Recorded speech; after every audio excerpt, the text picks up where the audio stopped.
Bien, hermanos, un gusto saludarles nuevamente y agradecer a Dios por esta tercera lección que vamos a escudriñar en esta preciosa hora. Es un privilegio para mí. Les saluda el pastor Juan José Zelaya, pastor Johnny Zelaya, desde El Salvador, esperando que ustedes estén bien y esperando que ustedes sigan aprendiendo de la palabra del Señor. Esta materia es una materia muy preciosa, hermano. Dios nos ha dado el mandato y el medio para entender las verdades de las escrituras, pero necesitamos tiempo para considerar verdades en la palabra de Dios. No es, hermanos, posible obtener conocimiento aparte de tomar tiempo para estudiar la palabra de Dios. Hermanos, necesitamos considerar la Biblia, entender la Biblia. Necesitamos la iluminación divina del Espíritu Santo para darnos entendimiento en todas estas cosas. El mandato de Dios para todo creyente es ser un estudiante diligente de las Escrituras. Y lo vemos, hermanos, ¿verdad? En los dos pasajes que hemos estado estudiando. Segunda Timoteo 2:15, ¿verdad? Y Segunda Timoteo 2:7. Dios quiere que todo creyente tome su palabra en serio. Y vamos a continuar con el principio general de la interpretación bíblica. Vamos a repasar los primeros puntos. Pero antes de ello, vamos a orar, hermano. Padre, gracias te damos. Esta tarde, Señor, por esta tercera clase que tú nos concedes poder tener a nuestra disposición. Ayúdanos. Gracias por el privilegio que me concedes de ser el portavoz de esta tarde. Gracias, Señor. Bendice a los estudiantes, fortaléceles, dales la fuerza necesaria. Sé que no es fácil estar sentados y estar escuchando estas verdades de tu palabra. Gracias, te lo pido todo en el nombre de Jesús. Bien, hemos examinado 10, vamos a examinar 10 principios generales de la interpretación bíblica. ¿Cuáles son? ¿Cuáles son? Bueno, primero, hay 3 pasos básicos para estudiar la Biblia. Observar es el primer paso. Interpretar y aplicar, ¿verdad? En observar hemos visto el pasaje que veo. En interpretar, ¿qué significa? Y en aplicar, ¿qué significa esto para mí y para otros? En segundo lugar, el objetivo de la interpretación bíblica es poder entender el significado original del texto, así como fue dado a la audiencia originalmente. ¿Ya? Esto es bien importante, hermanos. De todo predicador. Necesitamos decir lo que dijeron en la audiencia original. 3. Interprete la Biblia literalmente, tomando las oraciones, las palabras, las frases en su sentido usual, normal, natural, acostumbrado. 4. Interprete cada versículo o pasaje de la Escritura en su contexto. Muy bien. ¿Quién? ¿A quién? ¿Dónde? ¿Cuándo? ¿Qué? ¿Precede? ¿Qué? ¿Sigue? ¿Cómo? Hermanos, qué importante es estudiar la Biblia en su contexto. ¿Quién es el autor? ¿A quién fue escrito? ¿Dónde se encuentran las escrituras? ¿En el Antiguo o en el Nuevo? ¿En los libros proféticos o del Antiguo Testamento o los evangelios? ¿O en las epístolas? ¿Cuándo fue escrito? ¿Verdad? Imagínense, hermano. ¿Qué precede el pasaje? ¿Cuáles son las enseñanzas que siguen del pasaje? ¿Cómo se relaciona con el resto de las escrituras? Muy bien. Vimos la regla de oro de interpretación de David Cooper. Cuando el sentido llano de la palabra de la escritura tiene sentido común, no busque otro sentido. Por tanto, tome cada palabra en su sentido primario, ordinario, usual y literal, a menos que los hechos del contexto inmediato, estudiados a la luz de los pasajes relacionados y verdades axiomáticas y fundamentales, indiquen claramente lo contrario. Hermanos, un versículo o pasaje es difícil de entenderlo aún después de hacer las observaciones, ¿ya? Del contexto, del versículo o pasaje. Es Es de mucha ayuda buscar otros versículos en la escritura para tener más luz. 5.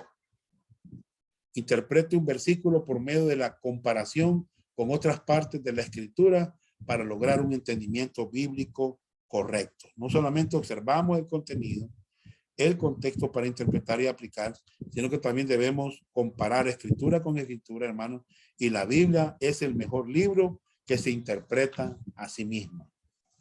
Estos 5 principios que ya hemos visto son excelentes en la interpretación bíblica. Ahora estudiaremos 5 más en esta lección. ¿Ya? A veces escuchamos comentarios tales como la Biblia está llena de contradicciones. ¿Es verdad eso? No. Veremos esto si somos estudiantes diligentes de la palabra de Dios. Veamos la parte 6. Recuerda, debemos de recordar que cuando la Biblia es entendida correctamente, nunca se contradice. Toda aparente contradicción es sencillamente un problema de nuestro entendimiento. Nunca de la Biblia, hermano. No deberíamos tener esta actitud. Esto no tiene sentido para mí. Bueno, la Biblia está equivocada. Aquí dice una cosa y aquí dice otra.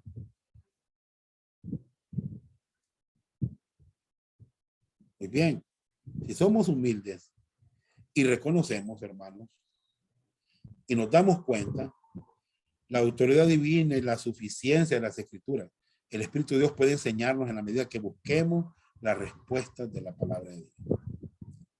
Por ejemplo, voy a poner un ejemplo. Aquí hay un ejemplo, Santiago 2, 14 al 24 y Romanos 4, 1 al 5. ¿Qué enseñan estos pasajes? Enseñan sobre la fe, sobre la justificación y las obras. Romanos enseña justificación sin obras. Santiago enseña justificación con obras. Santiago dice la fe sin obra, muerta.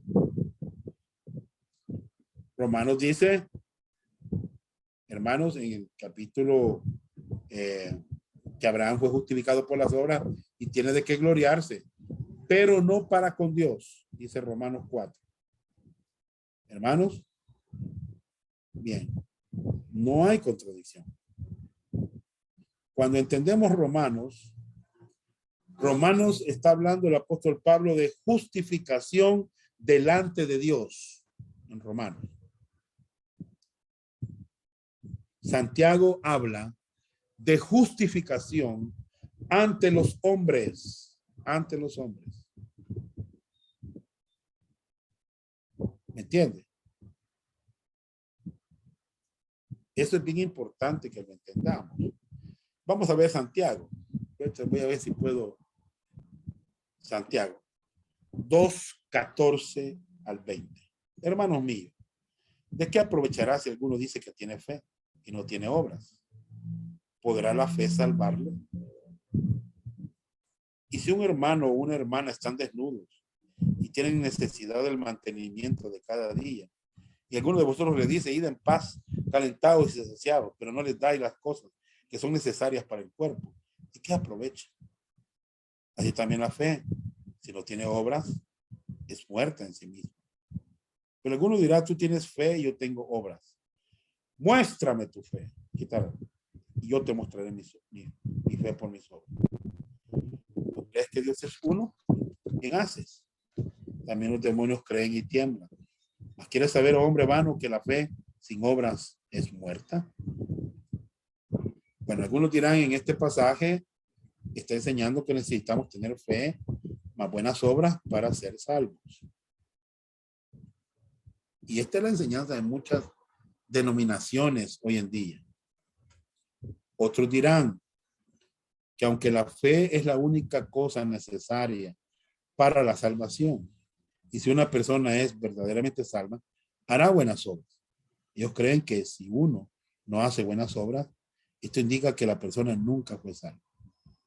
Este es el método calvinista, hermanos, aplicado a las escrituras. En otras palabras, Los calvinistas dicen que si uno tiene la fe verdadera, entonces el creyente perseverará y la fe se mostrará ¿en qué, hermano?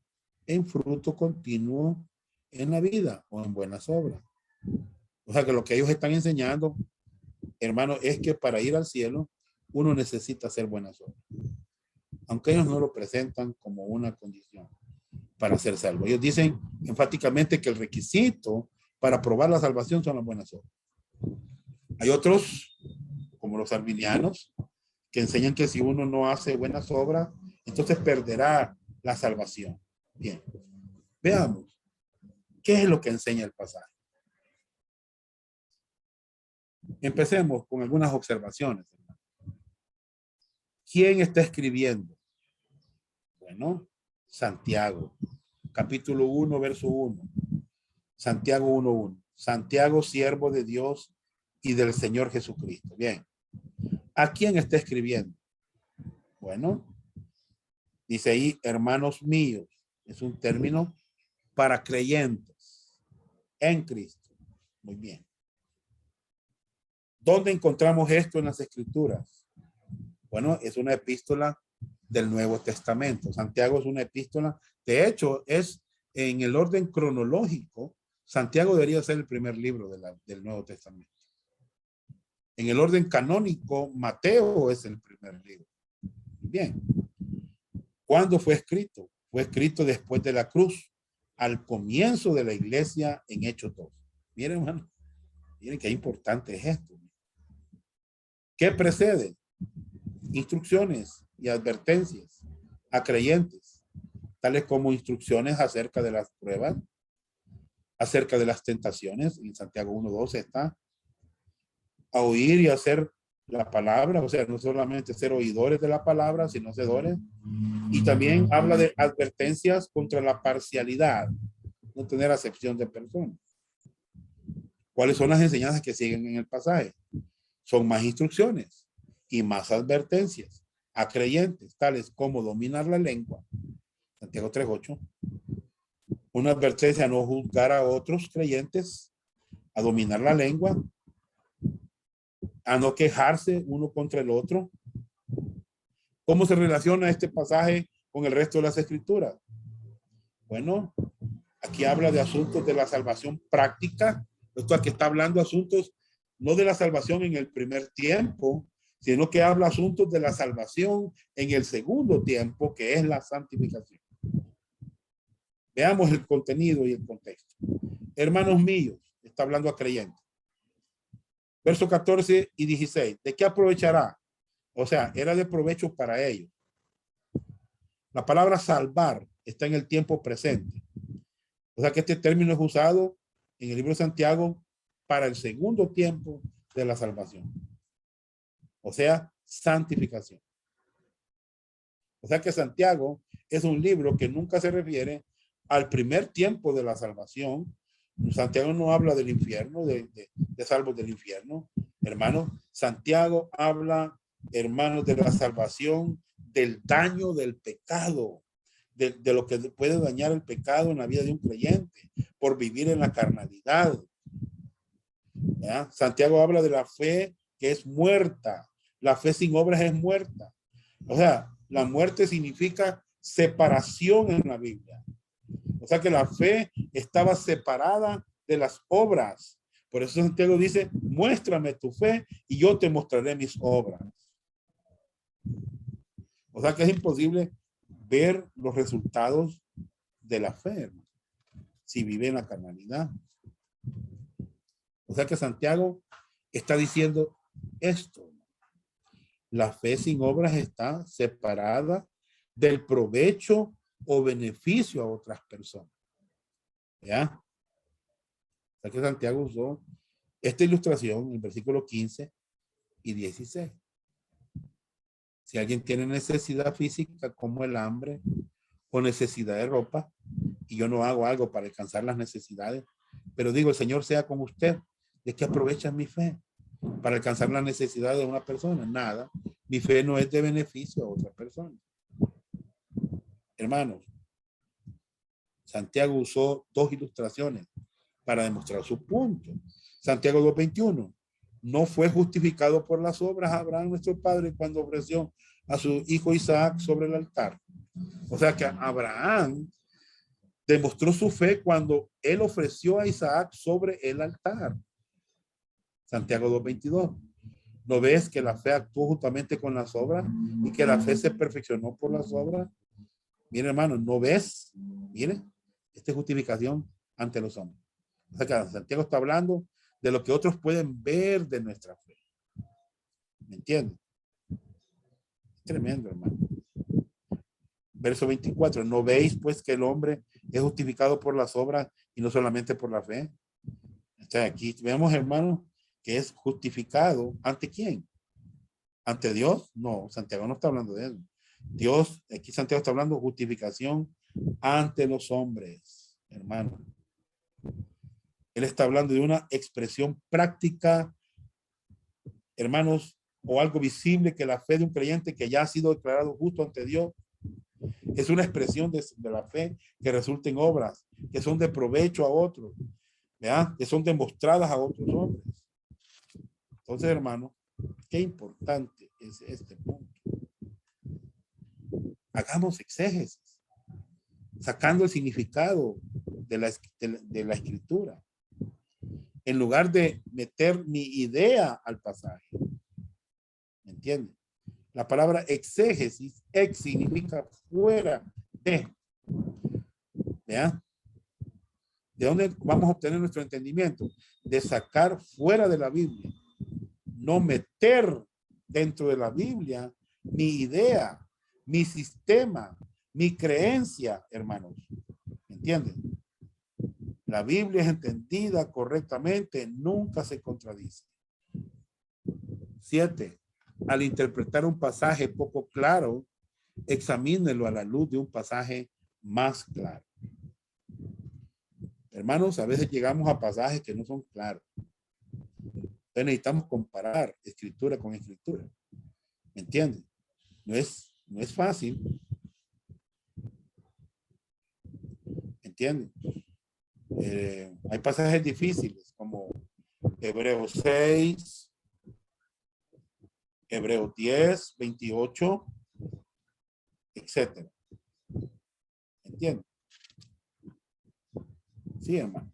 Hebreos, Hechos 2:38. ¿Entienden? Hechos 2:36 al 38. Hermanos, necesitamos interpretar un pasaje poco claro, examínalo a la luz de un pasaje más claro. ¿Entienden? Por ejemplo, un pasaje no claro sería Hechos 2:38. Pedro les dijo, arrepentíos y bautícese cada uno de vosotros en el nombre de Jesucristo para el perdón de los pecados y recibiréis el don del Espíritu Santo. Y aquí se agarran la denominación, ¿verdad?, de la Pentecostal Unida, que dice que el bautismo salva. Hermanos, parece que este versículo da dos condiciones para el perdón y la morada del Espíritu Santo. Dice arrepentirse y ser bautizado. Pareciera, ¿verdad?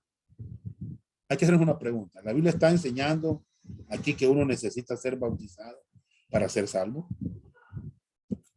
Si usted ha hablado con alguien de la iglesia de Cristo, su versículo favorito es Hechos 2:38. ¿Entiende? Pero el contexto, en el día del Pentecostés, el Espíritu Santo descendió y esto se manifestó cuando ellos hablaron lenguas y una multitud estaba congregada. Y eso permitió a Pedro en declarar a la audiencia que ellos habían crucificado a su Mesías, pero Dios lo resucitó entre los muertos. Miren los versículos que preceden al 38. Vean 36. Sepa pues ciertísimamente toda la casa de Israel que a este Jesús, a quien vosotros crucificaste, Dios le ha hecho Señor y Cristo. Al oír esto, se compungieron de corazón y dijeron a Pedro y a los otros apóstoles, varones hermanos, ¿qué haremos? Pero les dijo, arrepentíos y bautícese cada uno de vosotros en el nombre de Jesucristo para el perdón de los pecados y recibiréis el don del Espíritu Santo. ¿Cómo fueron ellos convencidos? Ellos no sabían qué hacer. Ellos habían crucificado a su Mesías. Y Dios lo resucitó de entre los muertos. ¿Qué deberían hacer ahora entonces?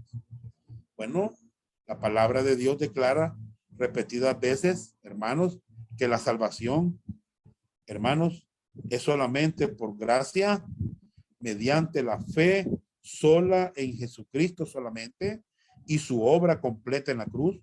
No es por obras. El bautismo es algo que nosotros hacemos. Por tanto, el bautismo es una obra. Ahora, la pregunta es, ¿está este versículo agregando una obra al mensaje del Evangelio de la Gracia? Veamos las observaciones. Continuemos haciendo observaciones. Arrepentidos. ¿Qué significa? Cambiar la manera de pensar. O sea, el mensaje de Pedro a su audiencia fue que ellos crucificaron a su Mesías. Ahora, ellos necesitaban cambiar su manera de pensar sobre Jesucristo. Hermanos, ellos lo habían rechazado como el Mesías. Ellos necesitaban recibirlo como el Redentor prometido de Dios, como su Salvador. Hermanos, todos ustedes, les dice Pedro, necesitan cambiar su manera de pensar. O sea que esta palabra arrepentíos es un imperativo, era un mandato que significaba que era la voluntad de Dios para ellos. Les dice arrepentíos. Y después dice y bautícese. Esta palabra bautícese está en el modo singular, no en el plural. Fíjense bien. El mandato a arrepentirse fue dirigido a todos. El mandato a bautizarse fue dirigido individualmente. Bautícese cada uno de ustedes. Todos los que han cambiado su manera de pensar individualmente necesitan ser bautizados. O sea que el bautismo es una proclamación pública de una realidad espiritual. Es una demostración pública de que ya creyeron en Jesucristo. ¿Entienden? En el nombre de Jesucristo, dice. Fueron bautizados en el nombre de Jesús. O sea que Cristo significa Mesías. Si agregamos Jesús a Cristo, estamos diciendo que creemos que Jesús es el Mesías. La palabra en es la palabra griega epi, que literalmente significa descansar en. O sea que la palabra es usada en Hechos 6:31. Cree en, descansa en el Señor. Hermanos, arrepentidos y bautícese cada uno de vosotros en el nombre de Jesucristo. Hermanos, descansen en el Señor. Crean en el Señor Jesucristo. Hermanos, miren las observaciones. Todavía con las observaciones el pasaje no es claro. ¿Ya? Ahora, una manera fácil para tratar con este problema es encontrar un pasaje semejante que es más claro y que habla del mismo asunto. Entonces necesitamos comparar dos pasajes. Vámonos a Hechos 10. Vamos a comparar el pasaje. Tenemos la historia de un gentil que temía a Dios, un centurión romano que asistía al templo y que se llamaba Cornelio. Dirigió a Pedro a tener contacto con él en una manera supernatural, hermano, pero tuvo la oportunidad de explicarle quién era Jesucristo. Vámonos a Hechos 10, versículo 43 al 48. ¿Qué dice? ¿Qué dice? ¿Qué dice aquí en la Biblia? Pedro, de este dan testimonio todos los profetas. Verso 10, Hechos 10, 43. Que todos los que en él creyeren, mire, recibirán perdón de pecados por su nombre. Mientras aún hablaba Pedro estas palabras, el Espíritu Santo cayó sobre todos los que oían el discurso. Y los fieles de la circuncisión que habían venido con Pedro se quedaron atónitos de que también sobre los gentiles se derramase el don del Espíritu Santo. Porque los oían que hablaban en lengua y que magnificaban a Dios. Entonces, Pedro, ¿puede acaso alguno impedir el agua para que no sean bautizados estos que han recibido el Espíritu Santo también como nosotros? y mandó a bautizarles en el nombre del Señor Jesús. Entonces rogaron que se quedase por algunos días.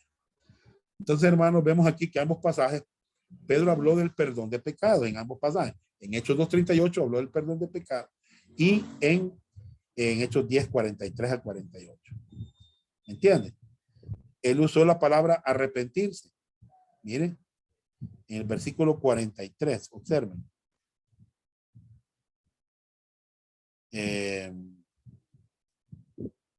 Menciona la palabra en el versículo 43 no menciona bautismo. Menciona la palabra creer en Jesucristo. Acuérdense que esa es la única condición dada para recibir el perdón de los pecados. Si una persona cree en Jesucristo, recibe el perdón de los pecados. En otras palabras, para ser salvo, entonces el bautismo en Hechos 10 no es una condición para la salvación, hermano, porque no está el bautismo. Aquí vemos que, hermanos, se bautizaron después de creer. Fíjense bien, hermano. Hechos 2, recibieron el Espíritu con el perdón de pecados. Hechos 10, el Espíritu Santo cayó sobre todos los que oían el discurso. O sea que la implicación es que ellos creían, habían creído. Si cayó el Espíritu Santo porque habían creído. ¿Entienden? No por haber sido bautizados. Hermanos, se bautizaron hasta después de haber creído y haber recibido el Espíritu Santo. Hermanos, entonces vemos en Hechos 10, ¿el qué? La secuencia. Ellos oyeron, ellos creyeron, fueron perdonados y recibieron el Espíritu Santo y después fueron bautizados. Hermanos, ellos fueron salvos antes de ser bautizados. El bautismo en agua ha de ser un resultado de la salvación, no un requisito. Fue un medio de identificarse públicamente con Jesucristo, testificando de su salvación a otros. Qué importante es esto. Buscar un pasaje que tenemos pasajes oscuros que cuesta interpretarlo a la luz de otros pasajes más claros. Hechos 2:38 es un pasaje que no es claro a la luz de Hechos 10. Hechos 10 es más claro, hermano. Es más claro. Entonces la Biblia la debemos de entender correctamente. La Biblia no se contradice. Debemos interpretar un pasaje que no es claro, examinándolo a la luz de un pasaje más claro. Esto es bien importante. Bien. Siguiente. Ahí tenemos los ejemplos que acabamos de mencionar. Entonces, la secuencia de hechos, las personas oyeron el mensaje del evangelio, creyeron, fueron perdonados, recibieron el Espíritu Santo, fueron bautizados en agua. Esta es la secuencia, hermano. ¿Entienden? Tratando de interpretar un pasaje que no es muy claro, como Hechos 2:38, o un pasaje más claro. ¿Entienden? Bien. 8. Cada pasaje o texto de la Escritura tiene un solo significado e interpretación, pero puede tener varias aplicaciones. Recuerden que la interpretación contesta la pregunta ¿qué significa? Pero la aplicación contesta la pregunta ¿qué significa para mí y para otros? ¿Verdad? Ejemplo, Santiago 1:2-4. Hermanos míos, tened por sumo gozo cuando os halléis en diversas pruebas, sabiendo que la prueba de vuestra fe produce paciencia.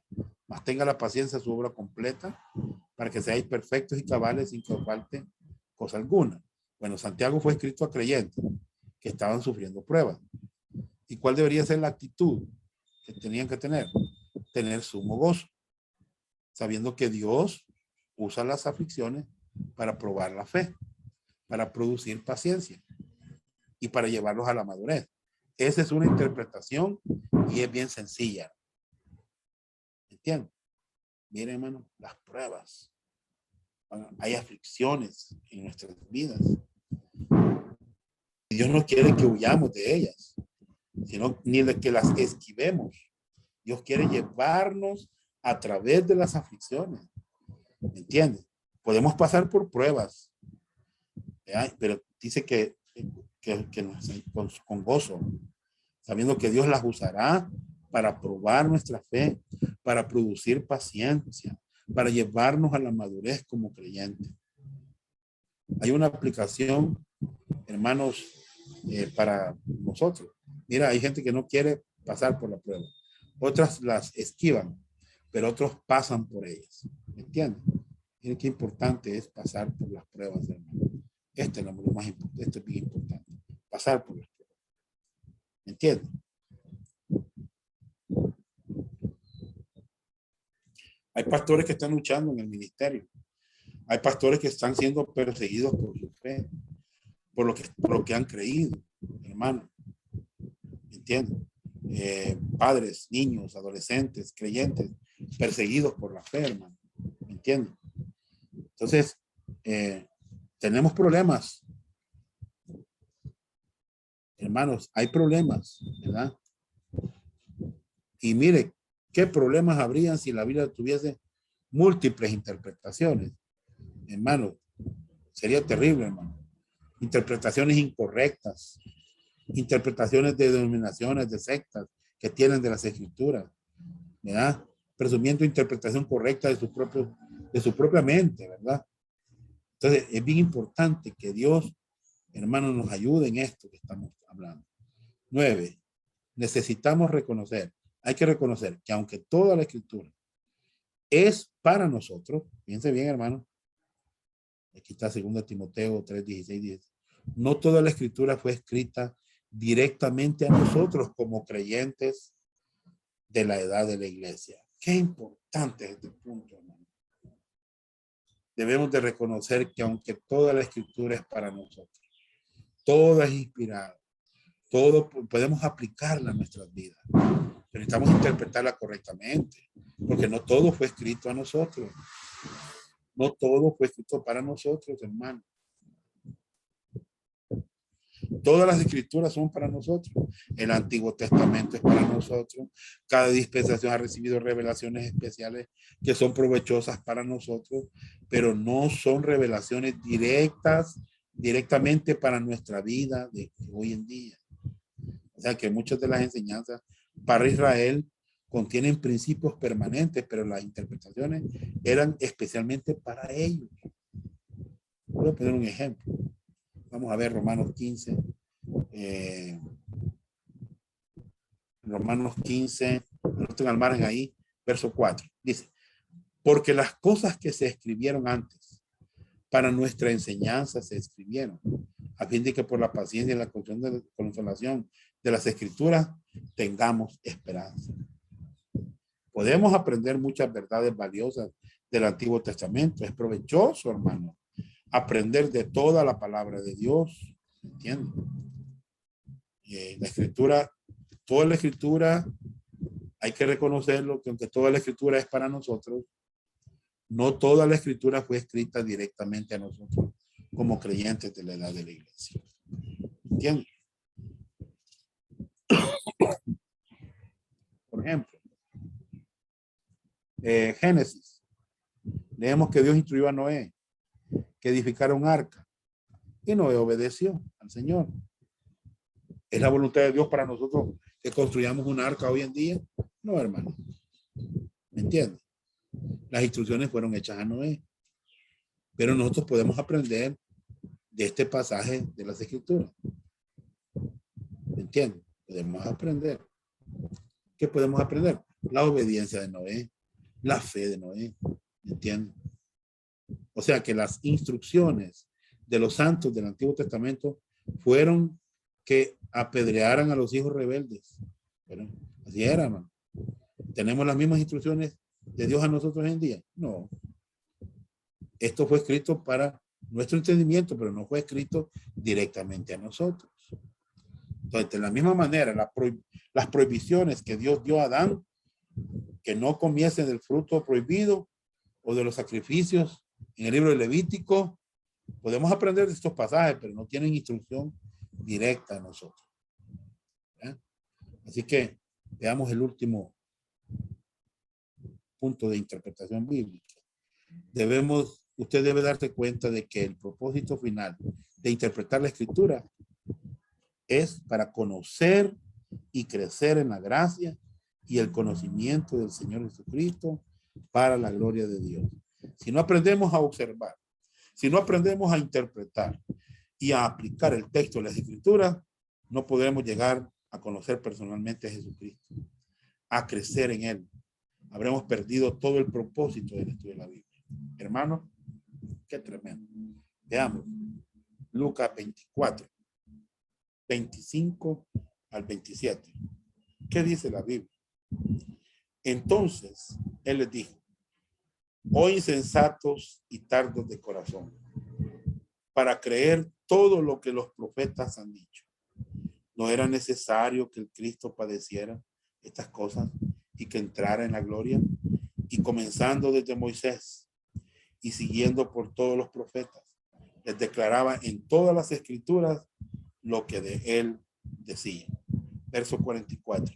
Y les dijo, estas son las palabras que os hablé estando aún con vosotros, que era necesario que se cumpliese todo lo que está escrito de mí en la ley de Moisés, en los profetas y en los salmos. Observen, hermano, la Biblia, toda la Biblia, vamos a encontrar que se escribió de Cristo. Juan 5:39, que dice, escudriñad las escrituras, porque a vosotros os parece que en ellas tenéis la vida eterna, y ellas son las que dan testimonio de mí. La Biblia no trata de usted ni de mí. La Biblia es acerca de Dios, hermano, el Señor Jesucristo. Él quiere que le conozcamos personalmente. Él quiere que crezcamos en la gracia y en el conocimiento de Él. Hermanos, ¿cómo se aplica esto a usted? 1. Dios quiere capacitarme para ser estudiante preciso y quizás maestro de la palabra de Dios. Hermanos, Dios quiere capacitarlo a través de la palabra. ¿Entiende? Que usted sea un estudiante preciso, un estudiante listo. ¿Me entiende? Como los de Berea, escudriñando para ver si eso es así. Que usted sea un maestro de la Biblia. Acuerde que cuando el autor de Hebreos escribe, dice, debiendo ser ya maestros después de tanto tiempo. Hermanos, no habían alcanzado, no habían llegado a esa madurez espiritual que se alcanza cuando uno estudia la palabra de Dios. Número 2. ¿Cómo se aplica esto a usted? Para poder trazar bien la palabra de verdad, necesitamos recordar que debo observar, interpretar y aplicar el texto de la Escritura correctamente. 3. Bueno, creo que voy un poco despacio para que lo noten. Número 1, Dios quiere capacitarme para ser un estudiante preciso y quizás maestro de la palabra de Dios. 2, para poder trazar bien la palabra de verdad, necesito recordar que debo observar, interpretar y aplicar el texto de la Escritura correctamente. 3, para poder realizar todo esto, necesitamos estudiar la Biblia diligentemente, apoyándome en el Espíritu Santo para iluminarme personalmente. Necesito aplicar los principios de la interpretación cuidadosamente para llegar a las conclusiones correctas del significado verdadero del pasaje. Hermanos, necesito estudiar diligentemente. Aquí se necesita diligencia. Necesitamos apoyarnos en el Señor, en su Espíritu Santo, que Él nos ilumine para entender, ¿entienden? Y también aplicar los principios de la interpretación y llegar a conclusiones correctas. Y 4, aquí falta uno más, se lo voy a dictar. Llegando a las conclusiones correctas, anoten, del significado verdadero de las Escrituras, vamos a poder ver, repito, número 4, llegando a las conclusiones correctas del significado verdadero de las Escrituras, vamos a poder ver algunas de las distinciones bíblicas que continuaremos estudiando en los estudios posteriores. Capítulo 4. Llegando a las conclusiones correctas del significado verdadero de las Escrituras, vamos a poder ver algunas de las distinciones bíblicas que continuaremos estudiando en los estudios posteriores. Muy bien, Dios les bendiga, hermanos.